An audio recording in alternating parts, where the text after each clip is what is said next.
deterioro cognitivo. Pues bajo esta premisa, los expertos sostienen también que ciertos hábitos sencillos pueden prevenir estas condiciones de deterioro e incluso temas como la demencia. Por eso, a esta hora de la mañana vamos a saludar a el doctor Addison Bolaños, quien es médico neurólogo y neurofisiólogo de Harvard University, para hablar sobre este tema y el panorama que precisamente se devela bajo este informe. Doctor Addison, muy buenos días, bienvenido a Revista de la Mañana. Buenos días a toda la radioaudiencia de Revista de la Mañana y a toda la radioaudiencia de la emisora sub de ustedes. Buen día. Doctor, empecemos hablando, pues, ¿a qué se refiere este tema o este escenario del deterioro cognitivo? Y pues, ¿quiénes están propensos precisamente a padecer este tipo de, pues, de patología, de enfermedad? El deterioro cognoscitivo, más que cognitivo, es cognoscitivo, porque tiene que ver con conciencia y con toda la parte cognitiva del cerebro. Hay que diferenciar la enfermedad de Alzheimer. Se ve más frecuentemente en personas mayores de 60 años y tiene que ver con la capacidad de que el cerebro olvida cosas muy ligeras, hay una dispersión temporal, sin embargo no es tan grave como lo que sucede en una enfermedad de Alzheimer cuando las personas ya no son independientes. Las personas con deterioro cognitivos pueden funcionar muy bien, es decir, tienen ciertos olvidos, ciertos problemas de memoria, pero en sí son funcionales, a diferencia del Alzheimer, que es más que todo progresivo. Doctor, buenos días. Muchas veces sabemos Buenos cómo, días.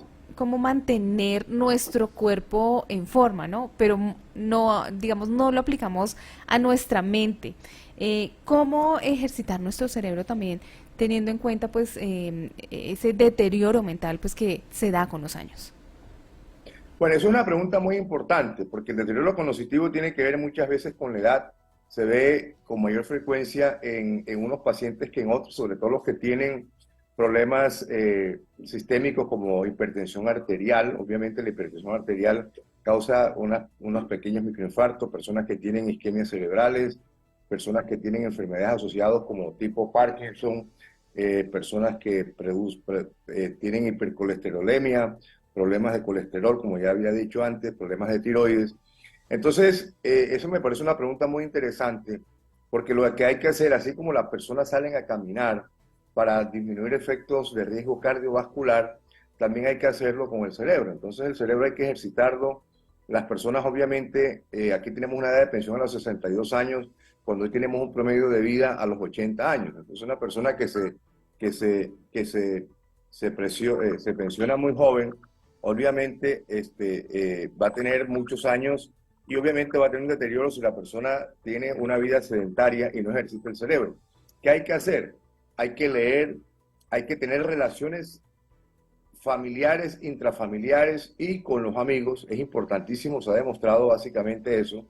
Hay que hacer sudoques, hay que ejercitar el cerebro. Eso es básicamente lo que hay que hacer. Doctor, buenos días. Bueno, siguiendo por esa línea de ruta de las cosas que debemos hacer para generar esos ejercicios ejercicios de memoria y pues también de habilidades cognitivas y de cerebro, ¿no? Actividades cerebrales.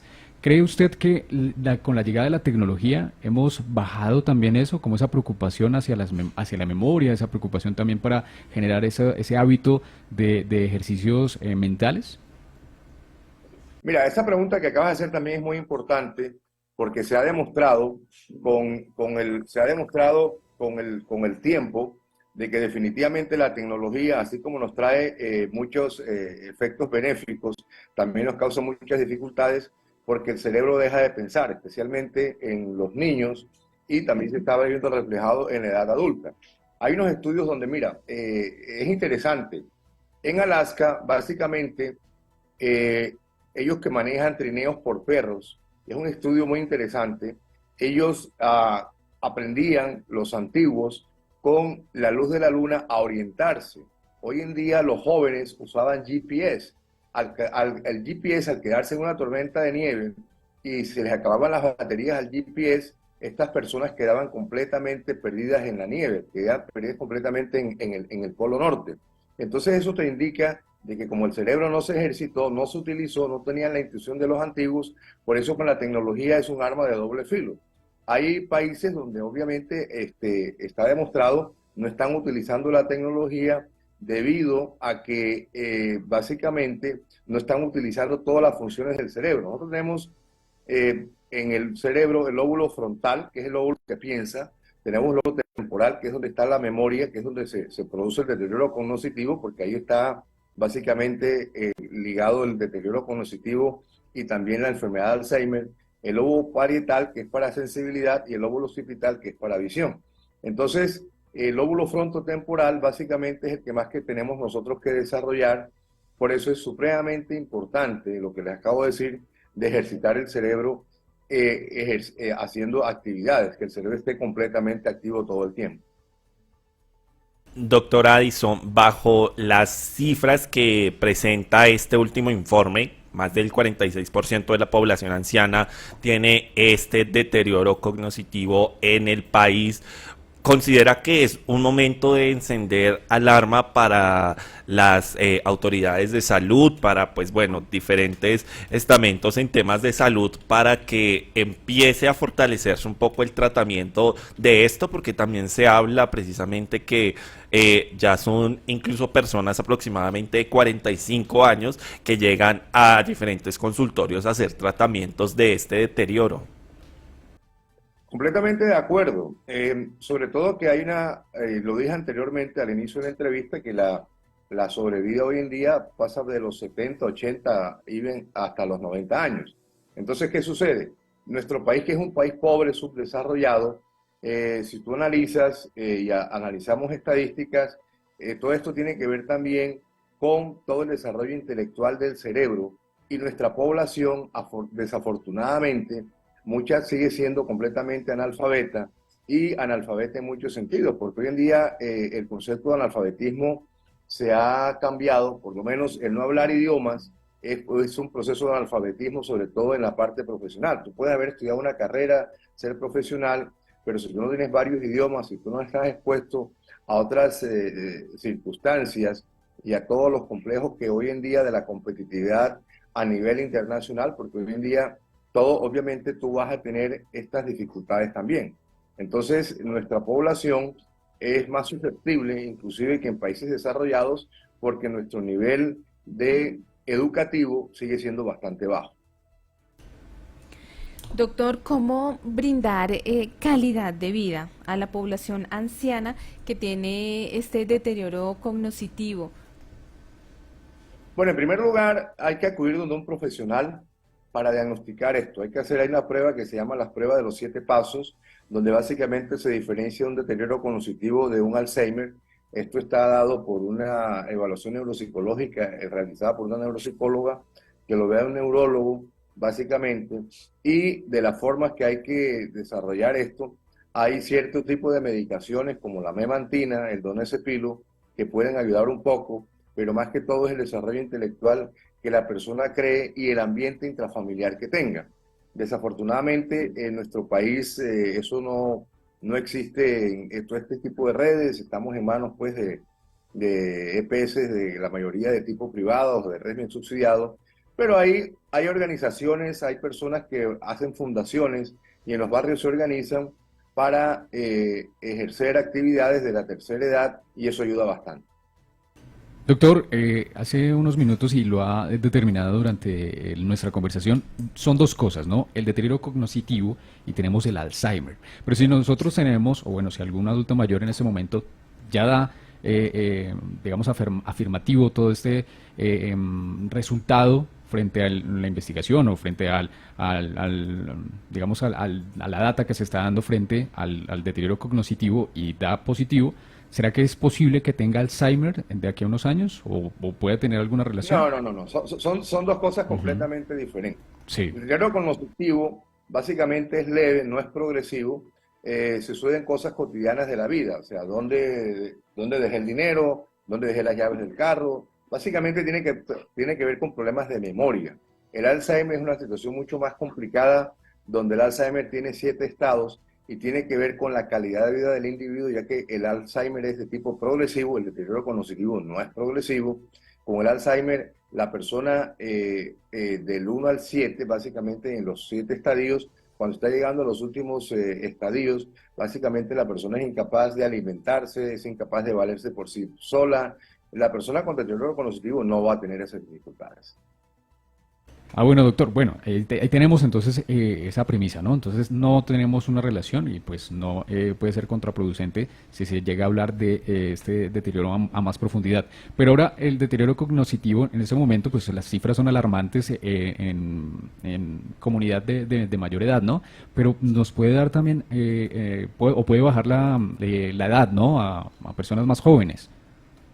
Sí, se puede dar en personas mucho más jóvenes porque hay dos situaciones, o sea, obviamente por el estrés estamos sometidos a una serie de enfermedades, la hipertensión arterial es una de ellas, la obesidad, la hipercolesterolemia, la diabetes, todas esas son situaciones que ocasionan también deterioro cognitivo, se puede ver inclusive desde los 45 años. El estrés es un factor fundamental, estamos en una vida moderna donde todos estamos, la pandemia dejó muchos problemas. Yo veo casi todas las semanas pacientes con secuelas aún de COVID-19. La enfermedad no se ha ido. Entonces es un factor para tener en cuenta. Entonces, esto también lo que pasa es que hoy en día tenemos un mejor sistema de salud y se está haciendo una conciencia. Y la misma persona y los familiares son conscientes de lo que está sucediendo.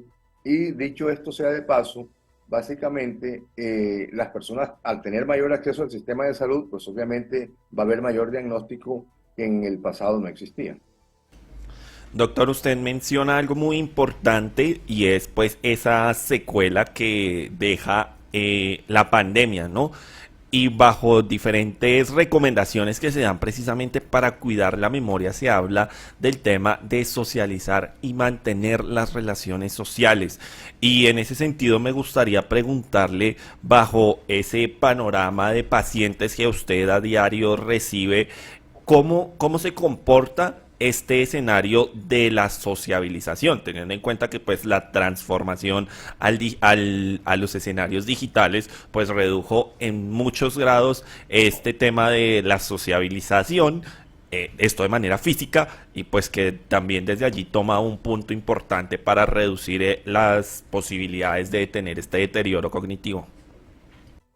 Es un punto importante, lo dije al inicio de la entrevista, que inicialmente hablé de que el cerebro se ejercitaba no solamente con leyendo, resolviendo tareas matemáticas, ejercicios como sudoku, crucigramas, etcétera, sino que hablé de la sociabilización. Está demostrado que obviamente, porque uno de los puntos que hay que diferenciar con el deterioro cognitivo es que la persona no esté deprimida, porque la persona cuando está deprimida, obviamente la memoria tampoco le funciona muy bien y hay que hacer esa diferenciación muy bien.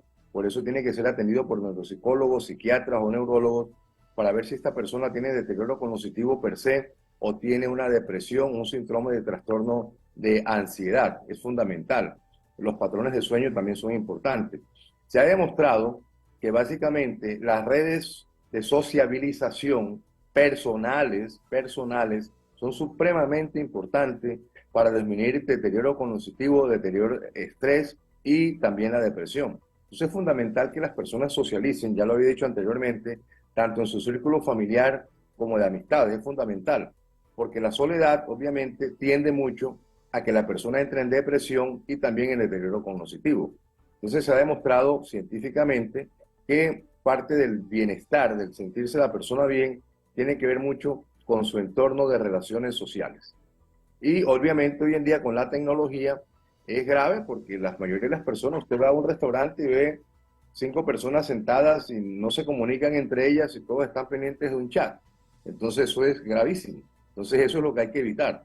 Por eso es fundamental tratar de evitar en lo menos posible todas estas redes sociales y básicamente interactuar personalmente con los familiares que se ha perdido y eso contribuye mucho a que las personas que tengan deterioro cognitivo se les incremente. Doctor Addison, muchísimas gracias por regalarnos estos minutos aquí en Revista de la Mañana. Muy importante conocer pues estas recomendaciones y el escenario que se da precisamente en el marco del deterioro cognitivo que pues enfrenta el país y la población anciana de Colombia. Doctor Addison, muchísimas gracias por acompañarnos en Revista de la Mañana. Gracias a ustedes, a Revista de la Mañana y a su radioaudiencia, y muchas gracias por la oportunidad de dirigirme a ustedes. Bendiciones, cuídense mucho. Muchísimas gracias. Gracias. Pues el escenario GIO, desde allí pues se contemplan varias recomendaciones que finalmente son más bien del diario vivir para que tanto la población joven como la población ya más adulta pues empiece a trabajar para reducir este punto de deterioro cognitivo que empieza a pues a prender alertas en todo el país. Ya son las Y la importancia también de ejercitar la